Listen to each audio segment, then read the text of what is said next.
This spring, I read 9 books. 1 of those books being an audio, 3 of those being from the library, and 2 from a library TBR jar challenge. Let's just get right into it. I picked 4 books out of my library TBR jar, and 2 of those that I did end up reading this spring were Soul Searching by Lila Sage, and then I was able to read The Full Moon Coffee Shop, which was really, really cute. The other 2 were First Time Caller, which I'm reading right now. I'm on page 70, I believe. And the 4th one I did not read, which was A Study in Drowning. I do want to read that eventually, but I didn't get to it because I honestly just wasn't in the mood for it, and I don't want to just read it and not like it because I was not in the mood for it. So I'm gonna go ahead and put that back in the jar. But I did read 2 books out of the 4 that I picked for this spring. The first 3 books I read were a trilogy. I read the Inheritance Games trilogy by Jennifer Lynn Barnes. The first book I rated a 4 stars.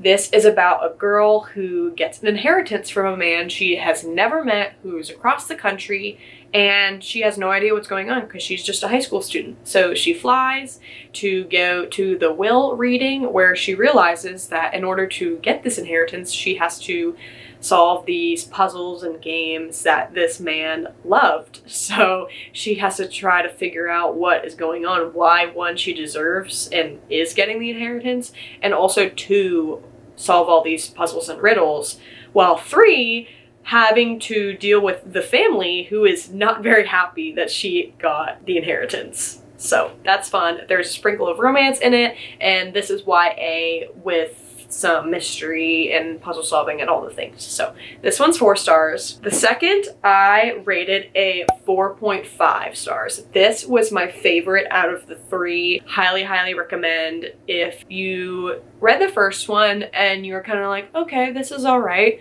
read the second one. I promise you, you will thank me. And then the third one I rated a 3.8.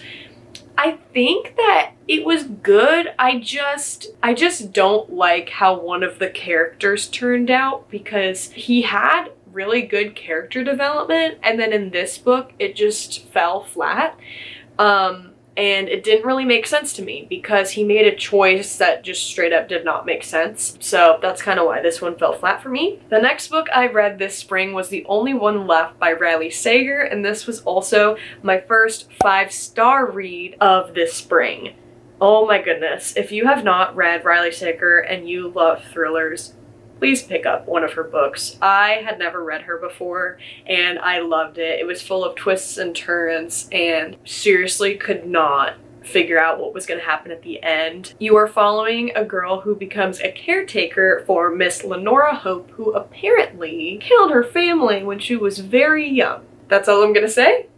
Highly recommend reading that one. The next book that I read or listened to was Project Hail Mary by Andy Weir. This was my audiobook for spring, and I gave it 4 stars. The reason why I gave it 4 stars and not 5 was honestly just because science fiction isn't my favorite, but because it's 4 stars shows how much I liked it. And then I went and of course saw the movie, and I gave the movie 5 stars. I think the main difference between the movie and the book is that there's way less details, specifically scientifically, in the movie, where there is a lot more in the book. And I think that people that like all of that were a little disappointed in the movie. But I think that if you had that all in the movie, it would have gotten a lot more boring, but that's just me. So Project Hail Mary, 4 stars. Project Hail Mary film, 5 stars. I also do highly recommend listening to the audiobook because the narrator is really good. The next book I read was one of my TBR jar picks, which is The Full Moon Coffee Shop. This was adorable. I gave it 4 stars. It is literally about a coffee shop that is run by cats.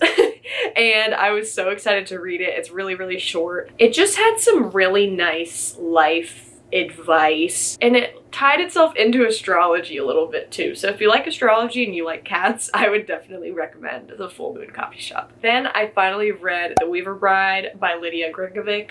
This is amazing. I tabbed it. You can't really tell because it has this beautiful art on the side. This is just so fun. It is a romantasy.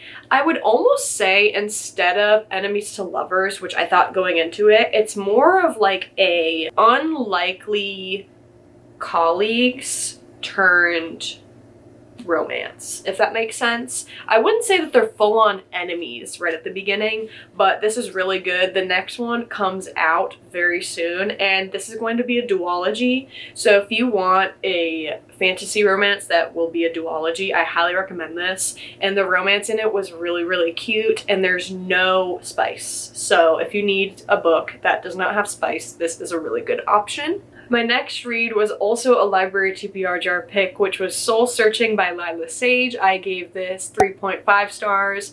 Really solid book. I went into it not really knowing what to expect because it is a paranormal Western romance. And when I hear those three together, I don't really know what to think. But overall, it was really good, pretty solid. I will say though, if you're going into it wanting a Western romance, I wouldn't go toward it just for that, because it's mainly the paranormal with the romance within it. But yeah, it was really good, and for the three genres that it is, it's done very, very well. And the last book I read, which I actually found in a little free library a while ago, was Since You've Been Gone. This is a book that a lot of people read when they were in middle or high school. I already unhauled it because it gave me so much hope as to thinking it was going to be a 3 or a 4 star.